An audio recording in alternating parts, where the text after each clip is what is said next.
Voar na imensidão do céu, evoluir pra bem melhor, deixar pra trás o homem velho que há em nós, buscar a luz do amor e o mundo em paz viver assim, plantando o bem, colhendo flores em jardins de luz espalhados por aí, explosões constantes de um amor sem fim. Eu quero ver, eu quero um novo amanhecer, cheio de paz, amor e sol, e olhares cheios de esperança e luz. Viver assim é bem melhor, mas pra mudar o mundo inteiro é preciso mudar a gente primeiro.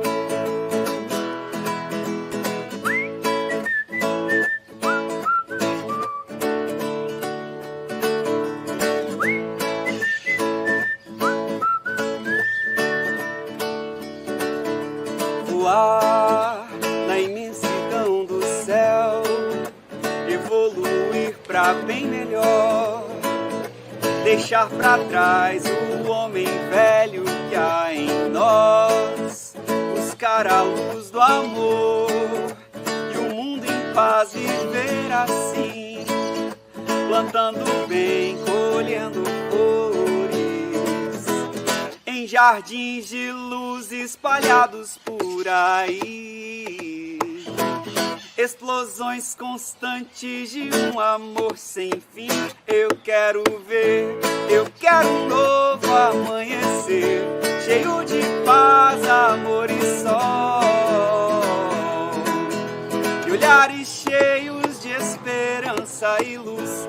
Viver assim é bem melhor, mas pra mudar o mundo inteiro é preciso mudar a gente primeiro.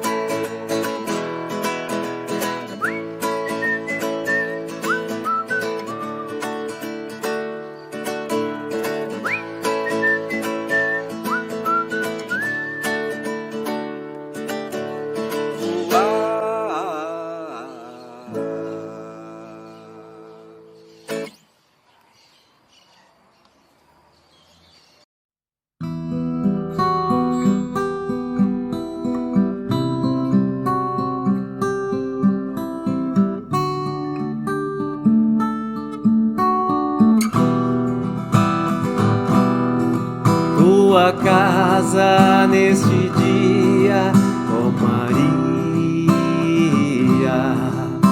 abre as portas, abre os braços pra Jesus. Dai entrada a todos os filhos da agonia, que recebam teu amor e a tua luz. Mãe querida, protegei a todos nós neste mundo de amargura e expiação. A quem chora, consolai com a tua voz e guardai-nos todos em teu coração.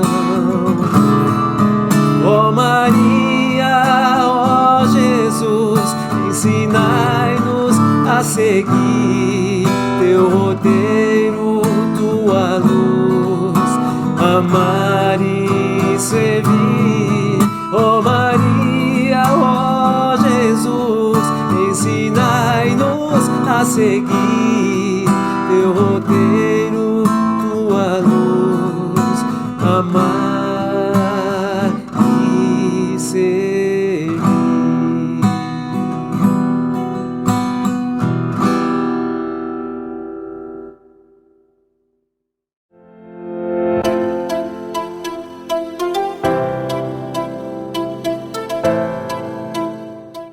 Se está aproximando o nosso encontro fraterno Alta de Souza. para nós representa a bênção de Deus em nossa vida.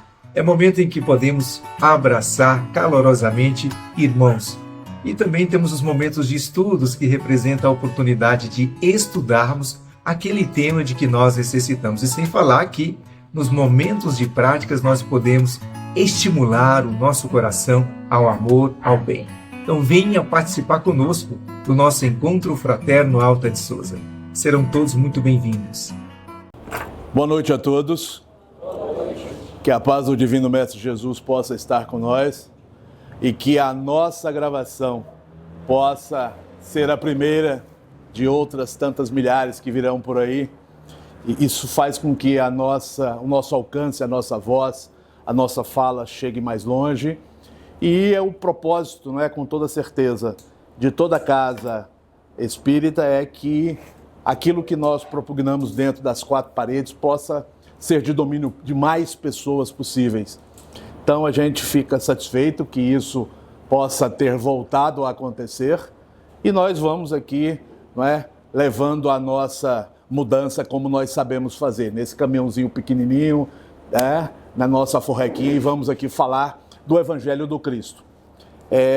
Me coube a honra de falar hoje sobre a piedade filial. É o capítulo 14 do Evangelho segundo o Espiritismo, e ele é muito, como todos, não é? A gente não tem que escolher um ou outro, mas alguns tocam a gente mais de perto, porque é algo que nós vivenciamos no dia a dia, né? Quando a gente fala de paternidade, quando a gente fala de maternidade, quando a gente fala de Deus nosso Pai e trazemos isso para dentro de nós mesmos, quando sentimos que a centelha divina brilha em cada um de nós, a gente, todas as vezes que fala desta hereditariedade divina, mas que nós, enquanto encarnados, temos a missão de transmutar isto para outra criatura, para outro ser, é também uma responsabilidade divina. E isso, todos nós que aqui estamos, que somos pais, mães, etc., sabemos o quanto é honroso, o quanto é difícil, mas o quanto é prazeroso trabalhar nessa seara da família.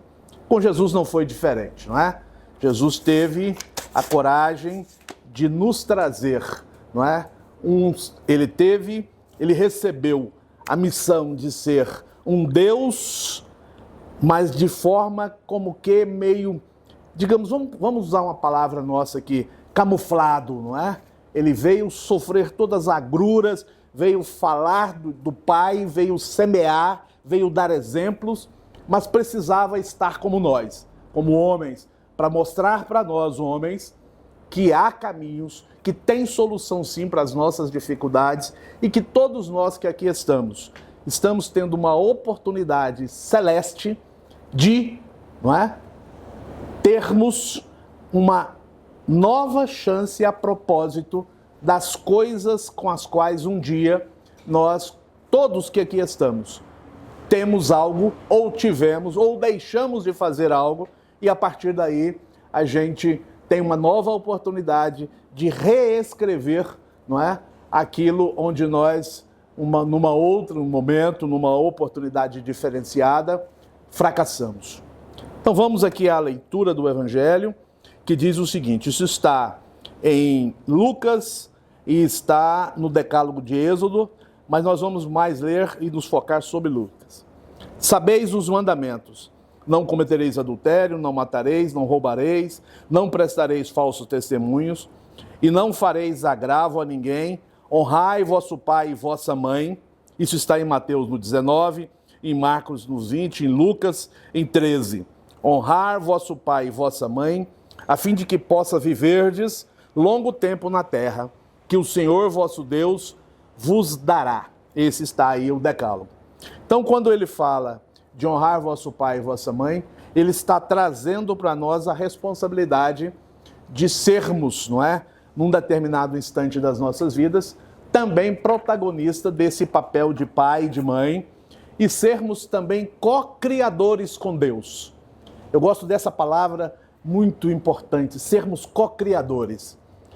Nós, com a nossa infinita dificuldade de entender Deus, na nossa pequenez diante do incomensurável que é Deus, Deus nos dá uma missão fantástica de sermos co-criadores, isto é, sermos capazes de trazer para o mundo dos encarnados uma criatura, um espírito que vez ou outra, no mais das vezes, também já esteve conosco e nós, em um determinado instante, não soubemos valorizar ou, de alguma forma, deixamos que as coisas pudessem tomar outro rumo. E aí, então, nos é dada uma oportunidade, como co-criadores, não é, de trazermos essa criatura para perto de nós e, então, nesta peleja do dia a dia, nessa refrega que nós sabemos ser constituir uma família, a gente tem a oportunidade, então, de reparar erros de Antão.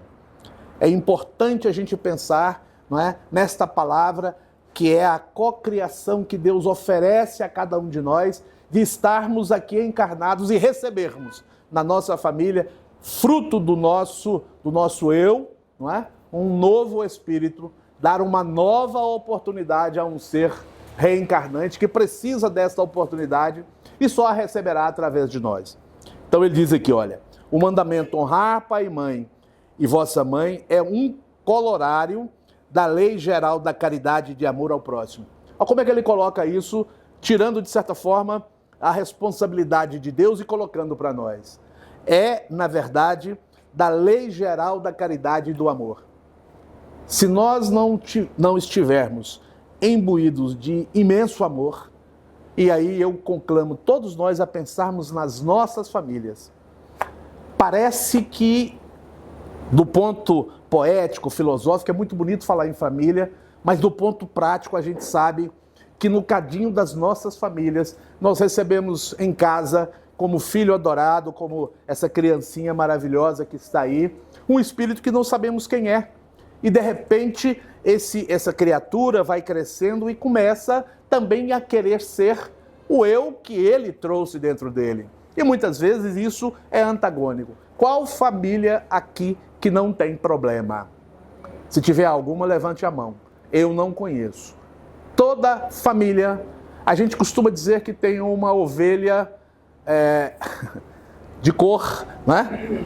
Para não sermos preconceituosos, a gente diz que nas nossas famílias surgiu uma ovelha black. E, na verdade, esse termo é quase que uma brincadeira, porque a gente sabe que nas nossas famílias, não é? Todos nós somos endividados uns para com os outros. E vez ou outra, se há dívida, há também cobrança. Muito natural que aquele que se sente, não é, menosprezado na relação de dar e receber, cobre. Por isso, todas as famílias no planeta têm dificuldade. Porque somos espíritos ainda em processo de crescimento, em processo de aprendizagem, em processo de entendimento de quem somos. Muito difícil a gente entender quem é que realmente somos.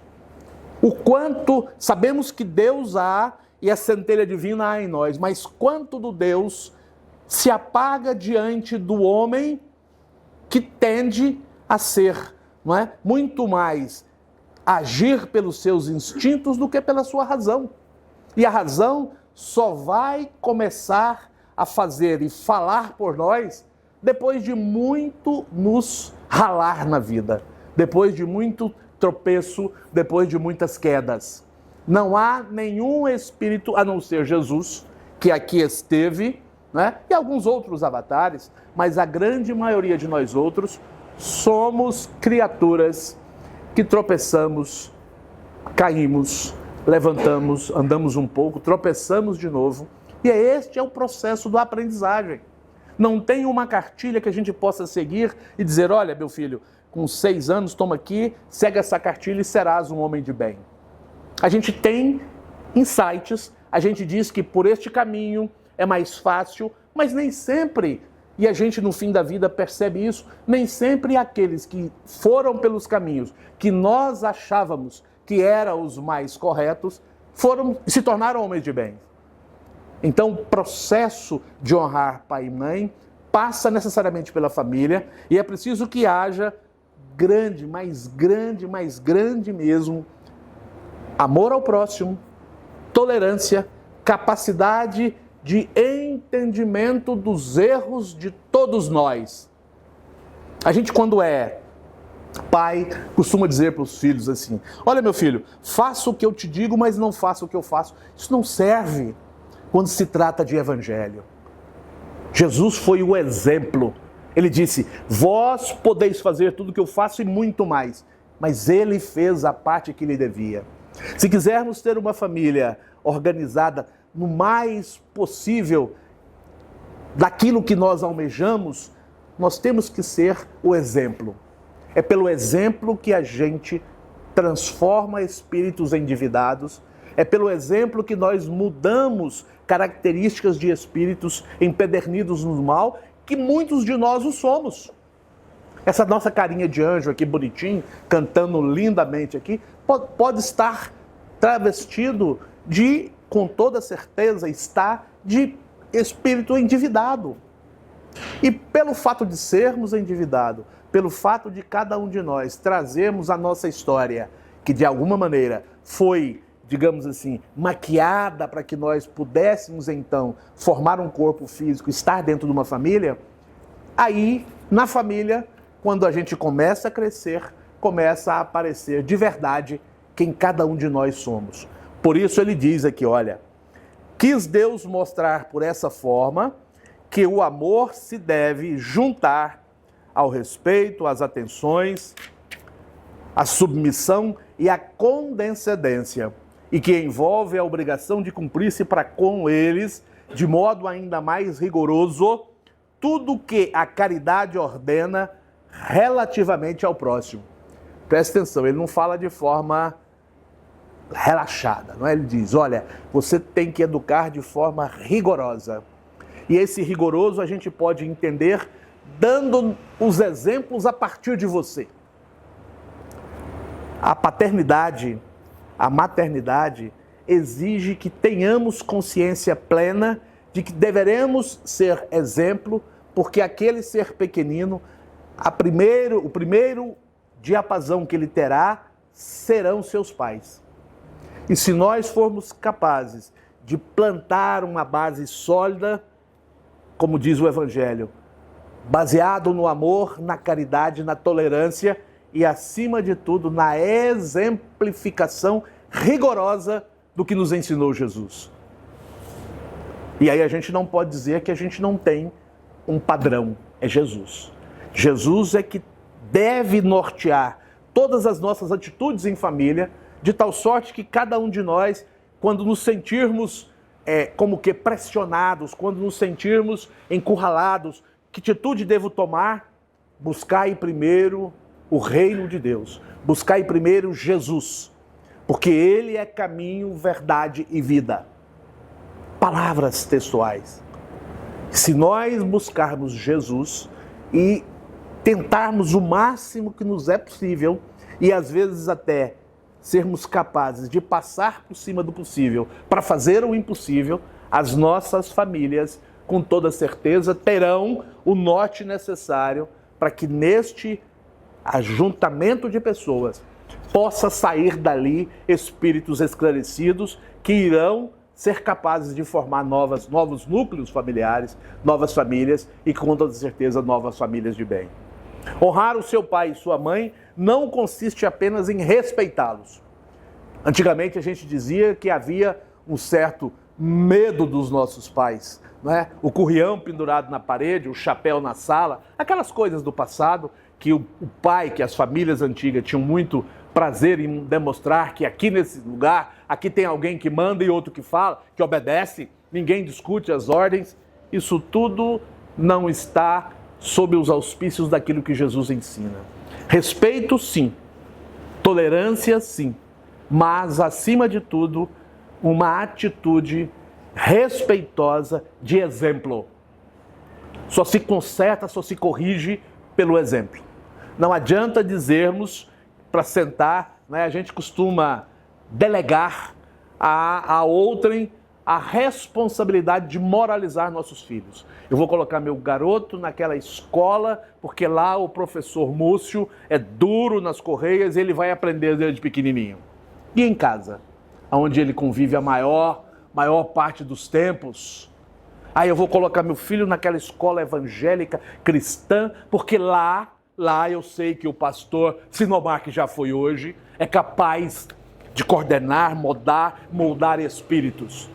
E na família? Ele convive mais tempo conosco. Ele aprende de verdade hábitos que nós levamos para dentro do nosso lar. Eles veem em nós o exemplo que eles seguem. Não é no pastor, não é no professor Múcio, não é o que fala o padre. Não é? Então, educar é trabalho de quem quer constituir família. Não há como delegar o ensinamento moral cristão da tua família a outrem sem que você participe de todo o processo. É engraçado como nós, na Casa Espírita, não é? Temos lá a nossa evangelização. Temos o nosso grupo de jovens cristãos e a evangelização, eu vejo muitas vezes, não é? A família vem com a criança pequena, coloca lá. Maravilha, lá tem pessoas preparadas, pessoas que estão exalando o amor, ensinam, mas o que é que essa criança depois recebe quando ela chega na tua casa? É o pai que vai para a televisão, ver a novela, a mãe que vai ver um tal, aí debruçamos no celular, abrimos uma cerveja, não é? E vamos... E aí a criança faz alguma coisa errada. Menino, não faz isso não, você não aprendeu lá na evangelização. Ora, a evangelização também ensinou que a educação se pratica, que é o ato de praticar o amor em todos os instantes. Quando nós abrimos uma cerveja, vamos para a churrasqueira e esquecemos nosso filho brincando lá com o celular dele, o que é que ele está vendo? O que é que ele está aprendendo? Compete a nós policiarmos isto. Por aqui chega coisas maravilhosas, mas também chegam todo tipo de desordem familiar, todo tipo de danação para a família. Então, se queremos de verdade sermos exemplos, a gente precisa... E outra coisa interessante que me lembrei agora, a gente não é pai só de 2 ou 3 horas, nem mãe de 3, 4, 5 horas. A gente é pai 24 horas. Se tivesse meia hora a mais, seria 24 horas e meia. Porque filho, principalmente enquanto estão pequenos, eles querem e sugam de nós tudo que temos e algo mais. Porque é natural que assim o seja, ainda mais quando somos exemplos. Por isso, a gente precisa se preparar para respeitar pai e mãe, porque foram deles que trouxemos os primeiros vagidos desta vida, da qual hoje desfrutamos. E aí ele vai ensinar uma outra coisa aqui, ó. Isso aqui é algo que nós vivenciamos lá, eu quero ler esse pedacinho aqui, mas assim com o coração meio que, digamos, entristecido, porque isso é verdade. Para com os pais sem recursos é que se demonstra a verdadeira piedade filial. Obedecem a esse mandamento os que julgam fazer grandes coisas, porque dão a seus pais o estritamente necessário para não morrerem de fome, enquanto eles nada se privam, atirando-os para os cômodozinhos mais ínfimos da casa, apenas por não os deixarem na rua, reservando a si o que há de melhor, de mais confortável, ainda bem quando não o fazem de má vontade e não os obrigam a comprar caro o que lhes resta para viver, descarregando sobre eles o peso do governo da casa àqueles que têm uma bela poupança, não é? Ou uma renda, ou um dinheiro da aposentadoria, etc., que muitos filhos abocanham. E depois será então pais velhos e fracos que cabe servir a filhos jovens e fortes. Ter-lhes-á a mãe vendido o leite quando o amamentava? É a pergunta que ele faz. Sua mãe vendeu o leite que te sustentou? Com toda certeza não. E aqui eu abro um parênteses para falar das casas asilares, que a gente tem uma realidade que vive ela lá. O nosso grupo fraterno, vocês sabem, eu sou de lá, a gente tem o asilo Apóstolo Tomé lá no Fim Social. Estamos com 52 idosos e é uma luta titânica para manter aquilo, mas o que ele está falando aqui a gente vê de sobejamente. No dia que é dedicado a... Todos os dias pode ter visita, exceto até 9 horas da manhã, quando está arrumando cama, dando banho, etc. Mas todo dia pode ter visita. Muitos poucos recebem. Todo final de mês tem um dia do mês que é comemorado o aniversário de todos, faz uma festinha. Muitos poucos filhos dos aniversariantes aparecem. Natal, Dia dos Pais, muitos poucos filhos vão vê-los. E a gente que conversa com aquelas criaturas que ainda têm noção e conhecimento, falam assim: ah, mas eu na verdade, eu mereço o que eu estou passando, porque quando eu era, não é, ativo, eu também não soube dar aos meus filhos, então eu não posso esperar receber aquilo que não dei. Mas aquele que não está dando, o que ele espera receber? As casas são tristes. Filhos aparecem lá nos mais caros carros, 400, 500 mil. E o pai está lá numa situação deplorável, miserável. Não queira nenhum de nós cairmos no lugar daquele. Por mais que nós, de alguma maneira, somos responsáveis por aquilo, tentamos transformar numa casa, não é uma casa.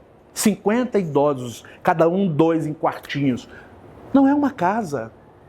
Por mais que a enfermeira, cuidadora, ela cuida como coisa. Ela não cuida como a mãe dela, como o pai dela. Nem pode, não dá tempo. Eu gostaria que vocês pudessem um dia tirar um dia para ir lá, para verem, para sentirem isso, para entender o que está falando aqui o Evangelho sobre piedade filial. É difícil você imaginar, e aí quando a gente fala, muito se estarrece. Eu falei de certa feita numa casa aí de poder aquisitivo maior do que nós aqui, e eu disse, olha, parece que quanto mais o cidadão cresce no campo da materialidade, mas ele esquece daquele que lhe gerou, e ainda mais se esse que lhe gerou, se seu pai e sua mãe forem simples analfabetos, homens que vieram do campo, que a grande maioria de nós, os nossos pais são. E aí a pessoa tem vergonha do pai, da mãe. Quando aceita dar alguma coisa, arruma uma casinha lá na... Não vale nem falar, não é? Então esta parte aqui, eu acho que a gente precisa pensar nisso. Todos nós estamos num processo de envelhecimento. A velhice faz com que as nossas dificuldades se apresentem de forma mais clara. É claro que aquele que tem um problema de visão na velhice enxerga menos, aquele que tem problema de audição ataca mais, aquele que nunca foi muito paciente, aí é que a paciência não existe mesmo, acaba, não é? Aquele que nunca foi amoroso, não aprendeu a ser durante a vida, não será na velhice. E a gente não pode esperar que os nossos pais possam ser aquilo que não foram durante a vida, mas nem por isso eles são menos caros para nós, porque se já o compreendemos, se já entendemos Jesus que está explicando que devemos honrar essa criatura que nos oportuniza estar aqui.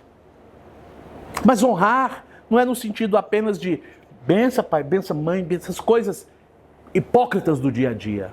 É sermos capazes de verdade, proporcionarmos a eles o que melhor podemos fazer. Não é que se você não pode, não se sinta culpado, mas dê o que pode. E amor, carinho, ombro, amigo, ser companheiro para conversar, para falar de dificuldades, para falar e escutar aquelas mesmas histórias da vida passada. Escutar as reclamações, as dores. Fala, todas as vezes que você encontra, ele fala que está com a coluna doendo, que o estômago já não funciona, que ele está tendo dificuldade para fazer cocô, para urinar e etc. Isso é coisa de nós, velhos. Vamos todos ficar velhos. Mas os filhos novos não têm paciência. Quando ele pode, eu contrato um tratador e uma tratadora que toma conta. Mas as tratadoras, via de regra, também os trata como objetos. Ela faz jus a um recebimento, um salário, e vai tratar aquilo como a gente trata, como o marceneiro trata a madeira, como o pedreiro trata o tijolo, a areia, e por aí vai. Então a gente precisa pensar um pouco nessa piedade filial. E aí eu quero fechar dizendo assim para vocês, olha, aqui tem uma outra colocação que é muito importante, que ele diz assim: alguns pais, é certo, descuram de seus deveres e não são para os filhos o que deveriam ser. Ora, somos seres ainda imperfeitos. Então é claro que muitos dos pais também são imperfeitos. Não é? Muitos de nós ainda nem sabemos cuidar de nós mesmos e nos arvoramos em criar uma família e fazemos 2, 3, 4, 5 descendentes. Se nós não sabemos cuidar de nós, o que é que nós estamos ensinando para esses que são da nossa prole? Então ele diz, olha, muitos dos pais ainda não são, mas a Deus é que compete puni-los e não seus filhos. A lei da reciprocidade, a lei do que eu vou colher tudo que eu plantei, não deve ser executada pelo homem. Isto é lei divina. A cada um será dado segundo suas obras. Nos vaticinou Jesus. Então não somos nós aqueles que seremos o centurião dos nossos pais. E ele diz mais: talvez hajam merecido que aqueles fossem quais se mostram. É aquilo que fala alguns lá na nossa instituição. Não, eu estou colhendo o que eu plantei. Ora, mas colhendo de filhos que ele deu a oportunidade de servir aqui na terra? Então está falando, Deus tem os instrumentos, não é nosso, não é do homem cobrar do outro homem. E mais ainda ele diz, olha, esquecem e perdoam, deve-se trabalhar sempre para amar até os inimigos. Quão maiores não são essas obrigações em se tratando de filhos para com os pais? Se Jesus nos ensinou a amar, perdoar e servir até os nossos inimigos, ora, aquilo que nossos pais, por acaso, tenha feito conosco, não merece eles, além do nosso perdão, do nosso entendimento, muito mais do que isto. Muito mais do que isto. Se Jesus pede que amemos os nossos inimigos, ora, via de regra, aquele que te gerou não é teu inimigo. Ele é, como nós todos somos, ainda aprendizes de como fazer uma boa educação, como sermos um bom pai. Talvez numa outra encadernação a gente venha melhor, mas agora é o que tem por um momento. Então é preciso também pensarmos nisto. Os nossos filhos estão cobrando de nós aquilo que às vezes não somos capazes de dar, mas se estivermos fazendo o melhor que pudermos, aí sim nós teremos uma justificativa perante o Pai. Estou dando daquilo que eu possuo. E Ele saberá entender. Quando nós buscamos no Evangelho sermos capazes de dar o melhor que possuímos e fazemos exalçar em nós aquilo que fora plantado por Deus em cada um de nós, a gente começa a descobrir que somos muito mais fortes do que pensamos, que temos muito mais talentos do que supostamente possamos imaginar que temos, porque filho tem esta grande propriedade, não é? De despertar em nós aquilo que nós temos de melhor, mas também aquilo que temos de ruim, com as teimas, com as birras, com os desentendimentos que são próprios de cada família. Então, estarmos encarnados, termos familiares sobre os nossos auspícios, significa aprendizado constante. Nós, pais, temos esta missão de transformar os nossos lares em escola de perdão, de tolerância, de entendimento, mas acima de tudo, de caridade. Caridade para com esses seres que Deus coloca sobre os nossos ombros, sobre a nossa gestão, para que nós possamos, como disse no começo do Evangelho, sermos co-criadores com Deus. E essa missão, ela é não daquele apenas que coloca no mundo através do seu corpo físico, mas daquele que aceita ser a mãe e o pai, mesmo que de forma adotiva.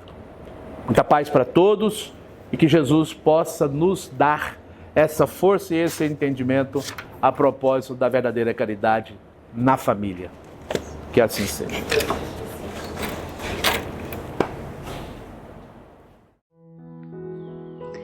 Nos preparemos para o momento do passe e fluidificação das águas.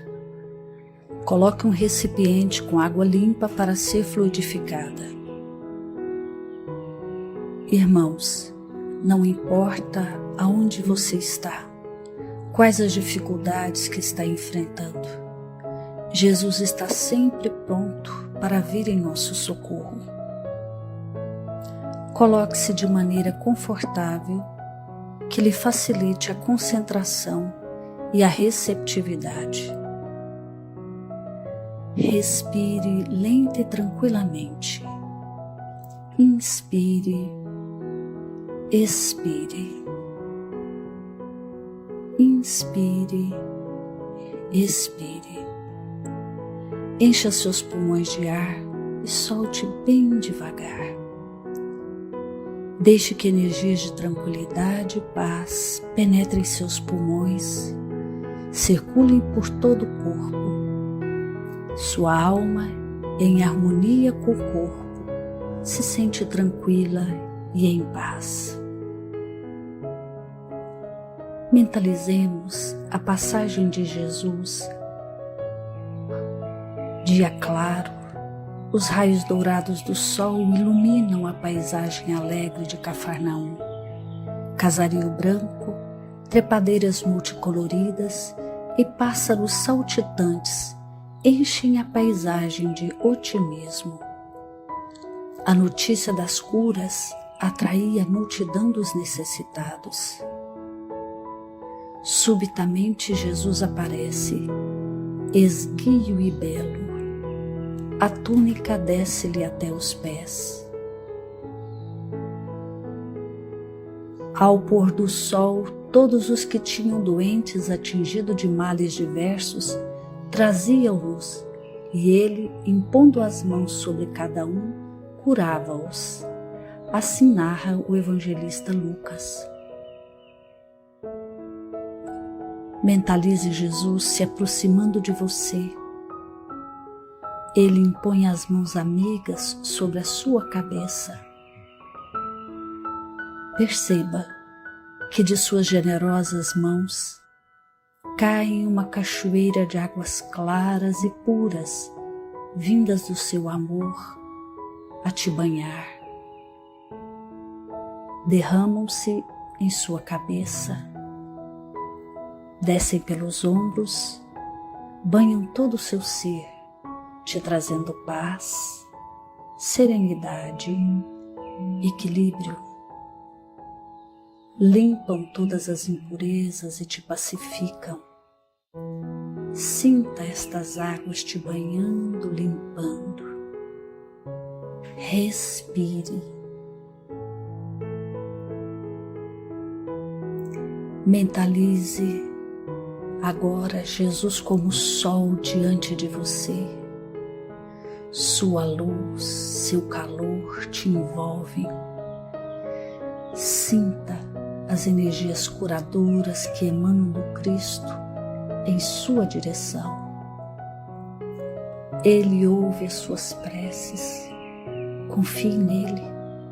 Seu amor é infinito e te acompanha e protege, oferecendo de tudo o que necessitas. Confie.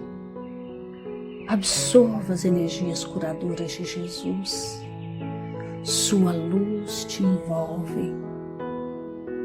Sinta essas energias percorrendo todo o seu corpo.